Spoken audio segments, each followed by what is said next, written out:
आइए हम स्टार्ट करते हैं हमारा नया टॉपिक जिसका नाम है मेथड्स ऑफ इंटीग्रेशन। अभी तक हमने क्या देखा इंटीग्रेशन में, उसका मीनिंग, उसका कंसेप्ट, उसके बारे में सब कुछ हमने अभी तक के देखा है। मतलब सब कुछ मतलब इन द सेंस कि उसके फॉर्मूले कैसे होते हैं, इंटीग्रेशन के रूल्स क्या होते हैं। इंटीग्रेशन में मैंने आपको पहले ही कहा था कि प्रोडक्ट और division rule are not applicable in integration. Product और डिवीजन रूल से इंटीग्रेशन को बहुत ज्यादा चिढ़ है, मतलब उनको उसको नफरत ही है। प्रोडक्ट और डिवीजन रूल यहाँ पर लगता नहीं। सिर्फ हम कौन से दो रूल लगाते हैं, एडिशन, सब्ट्रैक्शन और कांस्टेंट वाला। तो जो भी कांस्टेंट है हम बाहर निकाल देते, बाद में वो फंक्शन कन्वर्ट हो जाता है एक्स में। तो इस तरह से हमने एक्सरसाइज 1.1 में सिंपल सिंपल टाइप के हमने प्रॉब्लम सॉल्व किए थे।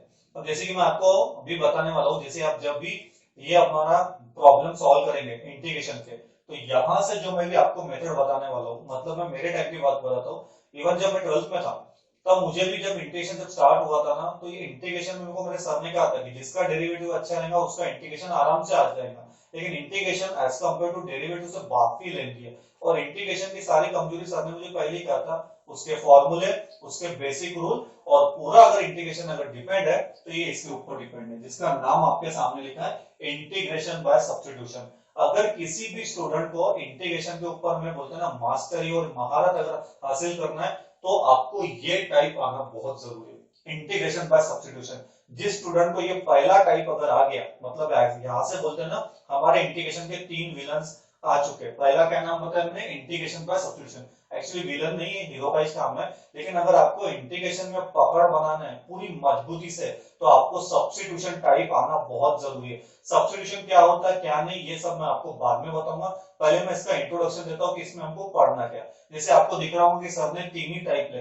एक्चुअली 3 टाइप ने, सब्स्टिट्यूशन में ना काफी सारे टाइप है। इसी के ऊपर बोलेंगे ना, आपका मैक्सिमम इंटीग्रेशन का क्वेश्चन आपको यहीं पे दिखेंगे। मतलब अगर देखा जाए ना, जैसे कि मैं अभी आपको पढ़ा रहा हूँ, इवन यहाँ पर मैं जब बाहर भी पढ़ता था, यहाँ पे हर स्टूडेंट को तो यही बोलता हूँ कि अगर आपको इंटीग्रेशन में अगर कुछ टाइप आना चाहिए तो वो एक ही टाइप है, सब्स्टिट्यूशन। आप इंटीग्रेशन का कोई भी प्रॉब्लम सपोज अगर आपका सॉल्व नहीं हो रहा ना, तो सब्स्टिट्यूशन एक ऐसी मेथड है कि किसी भी प्रॉब्लम को आप बहुत इजीली सॉल्व करके देता है। मतलब इंटीग्रेशन के कुछ कुछ ऐसी प्रॉब्लम एकदम घुमा फिरा के आते हैं ना, उसमें बस आपको एक ही चीज लगाना है, सब्स्टिट्यूशन। इसीलिए आपको सब्स्टिट्यूशन वाला टाइप ना यही अच्छे से स्ट्रॉन्ग करना है, बहुत अच्छे से स्ट्रॉन्ग करना है, क्योंकि पूरा बोलते हैं ना 90% ही हमारा इंटीग्रेशन बाय सब्स्टिट्यूशन से सॉल्व होने वाला है। इसके में भी कुछ प्रॉपर्टीज है, सब्स्टिट्यूशन की कुछ अलग से प्रॉपर्टी है। जो हमने प्रॉपर्टी पढ़े थे वो रूल्स था इंटीग्रेशन के।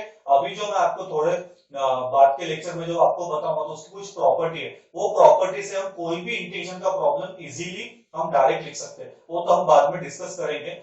तो और इसमें और एक आपको बताना है कि ये टाइप काफी लेंथी है, मतलब इसके ऊपर पूरी एक्सरसाइज तो आपको दिख रही होगी। इसके सॉल्व, अनसॉल्व, अनसॉल्व तो मैं करके दूंगा, इसके सॉल्व प्रॉब्लम भी आपको प्रैक्टिस करना है, ठीक है। जो भी सॉल्व प्रॉब्लम रहेंगे वो आप पैड से प्रैक्टिस कीजिए, अपने कॉपी में लिखे। जो नहीं समझता वो मुझे आप पूछिए, मैं आपको उसको तुरंत डेफिनेटली गाइड करूंगा, या सिंपल तरीके से आपको उसको सॉल्व करके भेजूंगा, ठीक है। अब इसमें अपने को टोटल 3 पार्ट्स पढ़ना है। पहला नाम लिखा है integration by substitution, most important type करके रखना है, और ये आपका स्ट्रॉन्ग होना बहुत जरूरी है, ठीक है। दूसरे पार्ट का नाम लिखा हमने इंटीग्रेशन बाय पार्ट्स करके। आपको याद होगा मैंने हर लेक्चर में बार बार एक ही चीज बोला है कि इंटीग्रेशन में प्रोडक्ट रूल बिल्कुल अप्लाई नहीं होता। तो मैंने कहा था ना प्रोडक्ट रूल का एक एडवांस पार्ट आएगा, तो उसका नाम है इंटीग्रेशन बाय पार्ट्स। मतलब इंटीग्रेशन में 2 फंक्शन आएंगे, उसको अगर हमको सॉल्व करना है यानी इनटू में, तो हम कौन सा रूल लगाते हैं, बाय पार्ट्स। लेकिन इसकी भी कंडीशन है, तो जब ये सब्स्टिट्यूशन के बाद ये खत्म होगा और जब हमारा स्टार्ट होगा ना, तब आपको इसके डिटेल्स बताऊंगा मैं कि बाय पार्ट्स कब अप्लाई होता है और कब अप्लाई नहीं होता। जैसे आप बोलोगे सर इंटीग्रेशन के इसके पहले वाले एक्सरसाइज 1.1 में बहुत से ऐसे ट्रिग्नोमेट्री के 2 फंक्शन थे जिसमें इनटू का साइन था, वहां पर मैंने बाय पार्ट्स नहीं लगा, क्योंकि बाय पार्ट्स की भी एक अलग से कंडीशन है कि बाय पार्ट्स कब अप्लाई करना कब अप्लाई नहीं करना। तो जैसे ही हमारा सब्स्टिट्यूशन हो जाएगा हम बाय पार्ट्स को भी देखेंगे। बाय पार्ट्स मतलब 2 फंक्शन आएंगे, 2 फंक्शन में कब बाय पार्ट्स हम अप्लाई कर सकते हैं। मतलब इनटू रहेगा तो उसमें बाय पार्ट्स कब अप्लाई करना है वो हम सब्स्टिट्यूशन के बाद डिस्कस करेंगे, ठीक है। लास्ट पार्ट है आपका इंटीग्रेशन बाय पार्शियल फ्रैक्शन। आप क्या करते हैं, पेपर में मैंने देखा है बहुत से स्टूडेंट को सब्स्टिट्यूशन कर लेते, बाय पार्ट्स कर लेते, पार्शियल फ्रैक्शन नहीं करते। इसका बेटा एक प्रॉब्लम पेपर में रहता ही है, और ये बहुत ही सिंपल है। पार्शियल फ्रैक्शन मतलब वो अपॉन में टर्म आएंगी, मतलब डिनोमिनेटर में कुछ ऐसी टर्म आएंगी जिसको सिंप्लीफाई करने के लिए पार्शियल फ्रैक्शन मतलब पॉलिनोमियल टर्म आएंगी जिसको सिंप्लीफाई करने के लिए हमें पार्शियल फ्रैक्शन की हेल्प लेना है। तो ये भी बहुत ही सिंपल टाइप है, इसमें भी 2 से 3 केसेस वाले प्रॉब्लम है। तो जब हम बाय पार्ट्स खत्म करेंगे तब हमारा फिर ये पार्शियल फ्रैक्शन स्टार्ट करेंगे। इसको मैं आपको पूरा डिटेल्स में बताऊंगा, इसका सारी थ्योरी मैंने मेरे पास पहले ही लिख के रखा है, वो आपको सब मैं जैसी जैसी टाइप हो जाएगा वो बताऊंगा। तो सबसे पहले हम डिस्कस करने वाले सब्स्टिट्यूशन टाइप, बहुत इंपॉर्टेंट कहा था, ये आ गया मतलब 90% इंटीग्रेशन आ गया। देन उसके बाद देखेंगे बाय पार्ट्स और लास्ट में देखना है हमको पार्शियल फ्रैक्शन। तो ये है हमारा मेथड ऑफ इंटीग्रेशन। तो मेथड ऑफ इंटीग्रेशन में आपकी कॉपी में आपको सबसे पहले ये तीनों पार्ट्स लिख के रखना है कि ये पार्ट हमको टोटल पढ़ना है। उसमें सबसे पहले हेडिंग डाल के रखिए सब्स्टिट्यूशन।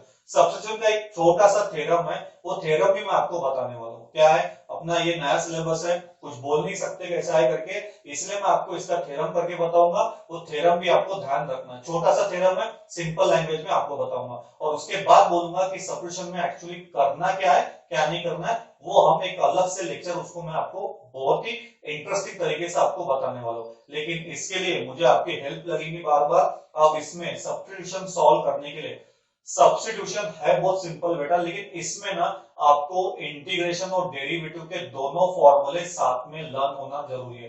डेरिवेटिव के बेसिक फॉर्मूले और इंटीग्रेशन के फॉर्मूले वो दोनों मिला के हमको सब्स्टिट्यूशन देखना है। तो आप ये लिखने के बाद आपको क्या करना है, एक होमवर्क में आज अभी दे रहा हूं आपको एक पेज लेना है, वो पेज को बीच में से पार्टीशन करके, मैं बताने वाला हूं इसके बाद के लेक्चर में, पार्टीशन करके एक साइड में डेरिवेटिव के फॉर्मूले, एक साइड में इंटीग्रेशन के फॉर्मूले, जितने आपको याद है वो आपको लिख के रखना है। और जब भी आप ये substitution by parts partial fraction solve करोगे वो पेज आपको सामने रखना है। मतलब आज से आपका होमवर्क क्या रहेगा, जैसे आप लेक्चर देख रहे एक पेज लेना है, पेज को पार्टीशन करना है और रोज एक साइड में डेरिवेटिव के फॉर्मूले, एक साइड में इंटीग्रेशन के फॉर्मूले, साथ साथ डेरिवेटिव के फॉर्मूले के साथ उसके दोनों rule, product rule, division rule, ध्यान दीजिए मैंने डेरिवेटिव में प्रोडक्ट रूल, डिवीजन रूल बोला है, लेकिन इंटीग्रेशन के सिर्फ फॉर्मूले आपको वो लिख के रखना है। सब पार्टीशन कर दीजिए, एक में डेरिवेटिव एक में इंटीग्रेशन के फॉर्मूले लिख के वो पेज आपको अपने सामने रखिए। सपोज बाय चांस आपको फॉर्मूला याद नहीं आता तो आप देख के वहां से बता सकते हैं